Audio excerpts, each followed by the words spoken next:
मैं मेरे मंच के साथियों से और मंच के सामने जो मेरे भाई बैठे हैं, सब्जी मंडी ना बनाए सहभागी, थोड़ा सा जिसको बात करनी है वो मंच से नीचे चले जाए और मंच पे खड़ा होना सबसे असुस्ता है। जब आप मंच पे चढ़ गए तो बैठ जाए और खड़ा होने का शौक है तो वहां जाके खड़े हो जाए। और ये जो प्रेस वाले भाई हैं, देखिए A to Z वाले भाई से, वो भाई ये आ रहे हैं, इनको पागल कुत्ते ने नहीं काटा कि ये यहाँ बोलते रहेंगे। आदरणीय है आज की सभा के अध्यक्ष जी, सम्मानित मंच, उपस्थित बुजुर्गों, माताओं, बहनों, भाइयों, नौजवान साथियों, बच्चों, मेरा सबसे पहले तो आज का जो हमारा इस आयोजन चौधरी घासीराम जी को जो श्रद्धांजलि देने के लिए पूरे देश भर के किसान नेता, पूरे प्रदेश के किसान नेता, पूरे जिले के किसान नेता भाई और बहन यहाँ पे उपस्थित हुए, मैं अपनी तरफ से चौधरी साहब को श्रद्धांजलि अर्पित करता हूँ। एक ऐसा व्यक्तित्व जिन्होंने सारा जीवन किसान के चिंतन में, किसान की समस्याओं के समाधान में घर छोड़ के 24 घंटे जो आंदोलन में अपने आप को पूरी तरह से उसमें रम लिया था उन्होंने, ऐसी विभूति हमारे इस क्षेत्र में, ये क्षेत्र भी जो है व्यक्तियों से क्षेत्र को जाना चाहता है और मैं नमन करता हूँ इस भूमि को, जहाँ उनकी जन्म भूमि और कर्म भूमि रही।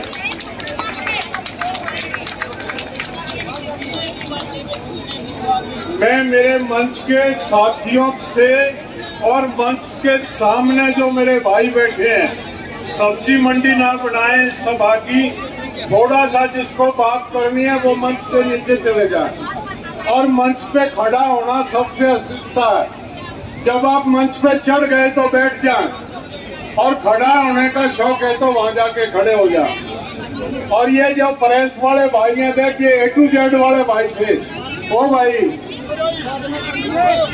ये आ रहे हैं, इनको पागल कुत्ते ने नहीं काटा है कि ये यहाँ बोलते रहेंगे और तुम यहाँ डिस्टर्ब करते रहोगे। ऐसा नहीं होना चाहिए। सभा में हम चौधरी चरण सिंह के शिष्य रहे।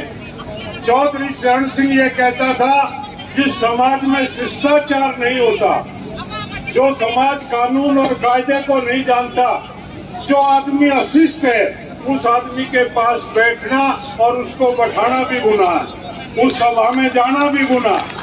हमने तो उनसे सीखा, उनके शिष्य रहे हम, और मैंने देखा आजकल अति पे शिष्टता हो गई है। आदमी पराकाष्ठा पे आ गया, कितनी भी महत्वपूर्ण बात हो किसी को मतलब नहीं है, अपने में लगे रहते हैं। तो मेरा निवेदन है, जो भी भाई है, थोड़ा सा 2 मिनट बैठ के सुन लें। ये हमारे पूरे देश के लोग आए, नरेश टिकैत जी वहां से चल के आए इसलिए कि आपसे मिलेंगे, रूबरू होंगे, 2 बात करेंगे। मेरे से पूर्व के वक्ताओं ने बड़े विस्तार से बताया लड़ाई क्या, बार बार दोहराने की आवश्यकता नहीं है, लेकिन लड़ाई किनकी वजह से है, उसके कारण क्या है, बीमारी की जड़ क्या।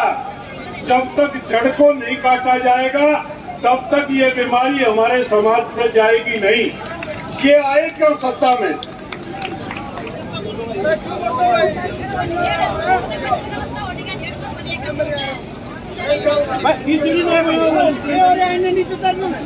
बेकार की बात करते हैं।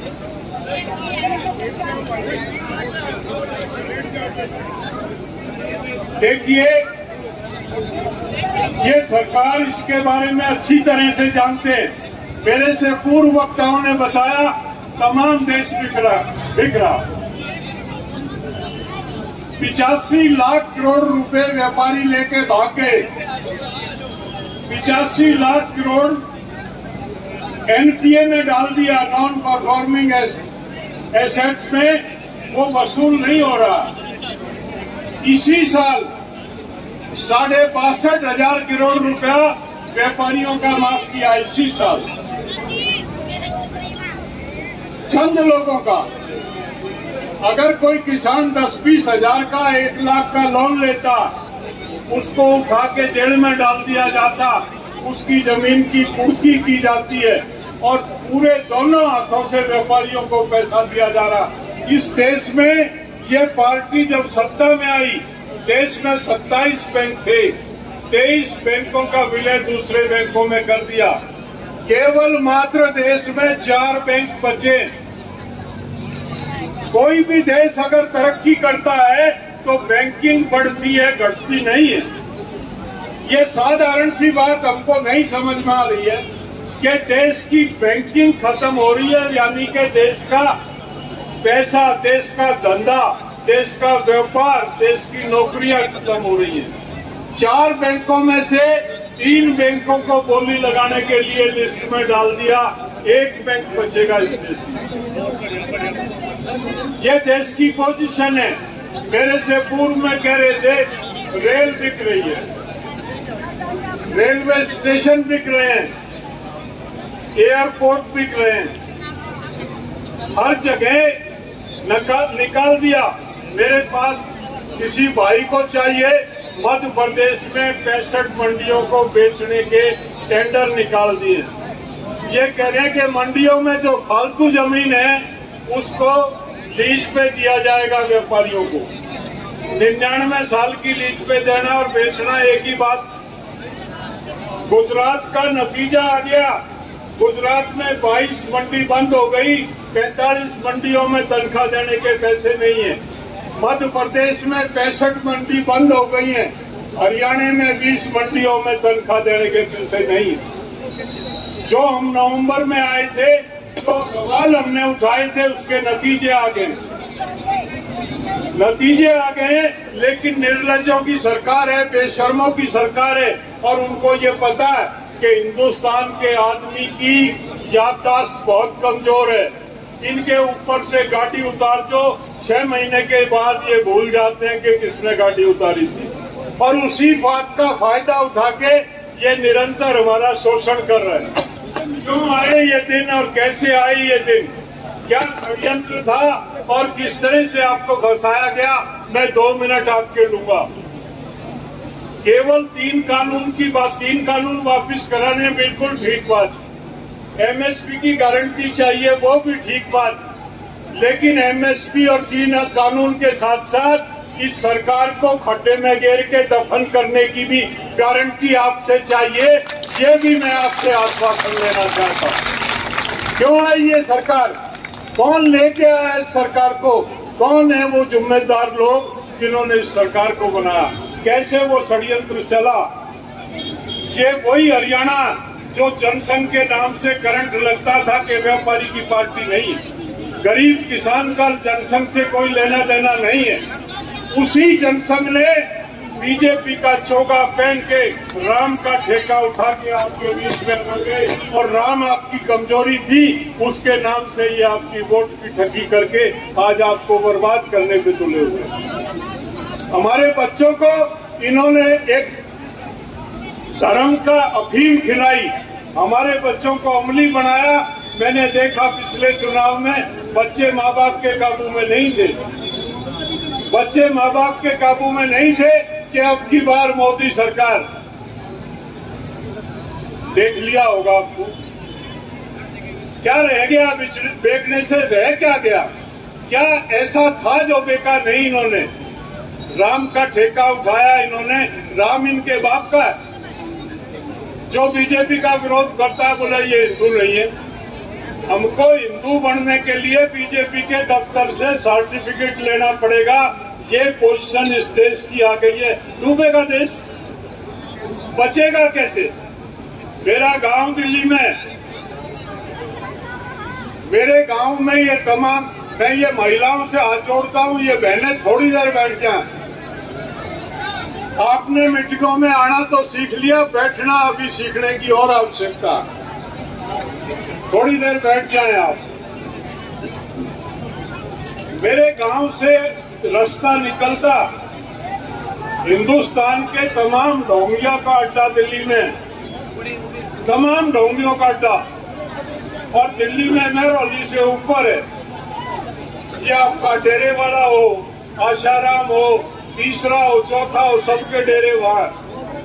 गांव में से गाड़ियां निकलती हैं, कई दफे निकलवा के पूछा कहाँ से आए, बोला जींद से आए, हिसार से आए। मेरे गांव का कोई आदमी, कोई महिला नहीं जाती है किसी डेरे में वहाँ। आपके जींद के लोग इन डेरों में वहां तक जाते हैं, आपकी महिलाएं वहां तक जाती हैं और उसी बात का फायदा उठा के ये हमारे घर घर में घुसे। ये हरियाणा जिसकी कल्चर थी, जो हरियाणा कर्म में विश्वास करता था, जो हरियाणा ढोंग से बहुत दूर रहता था, जिसमें पोप और पाखंड नाम की चीज नहीं थी, सबसे ज्यादा ठग, लुटेरे, डेरे सबसे ज्यादा इस हरियाणा और हरियाणा में इस जींद और हिसार में आए। क्यों आए? कहीं ना कहीं हमारी कमजोरी रही, हमने संभाला नहीं अपने बच्चों को, हमने अपने परिवार को नहीं संभाला। अगर इसको नहीं संभालोगे तो ये बीजेपी 200 साल भी राज करेगी, रुकेगी नहीं। इस ढोंग और इस पाखंड का इलाज करना पड़ेगा। ये राम के भगत, राम भी दो है, दो राम है। एक राम है वाल्मीकि का, एक रामायण वाल्मीकि ने लिखी जो राम के समकालीन थे, जो उस समय पैदा हुए थे। पूरी रामायण में उसने भगवान राम का जिक्र नहीं किया, मर्यादा पुरुषोत्तम श्री राम लिखा। राम को मर्यादा पुरुषोत्तम श्री राम लिखा। और एक व्यक्ति 450 साल पहले पैदा हुआ, तुलसीदास। रामचंद्र के 4500 साल के बाद एक आदमी पैदा हुआ, उसने मर्यादा पुरुषोत्तम से उसको भगवान बना दिया। अब आपको फैसला करना है कि आपका जो राम है वो वाल्मीकि का राम है या तुलसीदास का राम है। हमको ये राम की बात बताते हैं। मैंने बचपन से देखा, मैंने देखा किसी, आप बैठे हैं यहाँ पे, आप बता दें अपने बाप या दादा को किसी ने मंदिर में जाते देखा? बताएं आप अगर किसी ने देखा हो तो। लेकिन राम का नाम लेते हुए देखा होगा हजारों दफे। सुबह उठे राम राम भाई, बैल खोले ले राम का नाम, हड़ने छोड़े ले राम का नाम, क्या का काम शुरू हुआ, बोला राम का नाम लेके शुरू करो। दिन में 100 दफे हम राम का नाम लेते थे। आज हम बीजेपी से सर्टिफिकेट लेने जाएंगे तो हिंदू बनेंगे। ये बीमारी, इस बीमारी का इलाज करो। इसी हरियाणा से 20 लाख नौजवान, मैं बधाई देता हूँ नौजवानों को। इस साल नौजवानों ने इस पोप और पाखंड को जवाब दिया।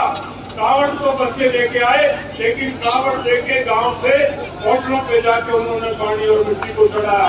बधाई के पात्र हैं हरियाणा के नौजवान, उनको अकल आई। हमारे नौजवानों को 20 साल तक इन्होंने हरिद्वार और हरियाणा के बीच में धक्के खाने के लिए छोड़ दिया कि जो 2 दफे हरिद्वार जाके पैदल धक्के खा के आएगा वो तुम्हारा पक्का वोटर बनेगा। वो एक षड्यंत्र था। वो कावड़ हमारा पुराना रिवाज नहीं है। हमारे समाज में कोई कावड़ लेके नहीं आता था, कोई किसान कावड़ लेने नहीं जाता था। एक षड्यंत्र के तहत हमको लगाया गया उस कावड़ पे। बच्चों को अकल आई, समझ आई। जब तक ये आंदोलन है, अपने बच्चों को बताओ ये आंदोलन 2 साल चले, 4 साल चले, जब तक ये आंदोलन है तब तक कावड़ बॉर्डर पे चढ़ेगी। और जिस दिन ये आंदोलन खत्म हो जाएगा उस दिन कावड़, जो हमारा सबसे बड़ा तीर्थ है, चौधरी छोटू राम जी का जो स्थल है सांपला गढ़ी में, वहाँ कावड़ चढ़ाए। अगर किसी को कावड़ लानी है, कोई हरिद्वार और कोई शिव मंदिर में धक्के खाने की आवश्यकता नहीं है। अपने राम को छाती में लेके चलोगे तो ये बीजेपी जैसे ठगों से बचोगे ना, ये ठगी खत्म नहीं होगी। ये लड़ाई तो हम जीतेंगे। ये 3 कानून तो वापिस होंगे, ये बचे पड़े रहे वापिस करेंगे। एमएसपी की गारंटी भी ये देंगे, लेकिन यहाँ बात खत्म होने वाली नहीं है। मैं आपसे निवेदन कर रहा हूँ, आपको इनसे अगर बचना है तो अपने बच्चों को इस ढोंग, इस पोप और इस पाखंड से बचाना पड़ेगा। हमारे पूर्वजों ने जो राह दिखाई थी उसमें चल के ही हम इनसे बच सकते हैं, ना ये जाएंगे तो कोई और ठग आ जाएगा। एक जाएगा दूसरा आ जाएगा। ठगी से बचने के लिए हमको अपने बच्चों को, अपने घर को संभालना पड़ेगा, ना तो सुधार होने वाला नहीं है। आपने मुझे सुना, मैं आपका आभारी हूँ। धन्यवाद। जय किसान।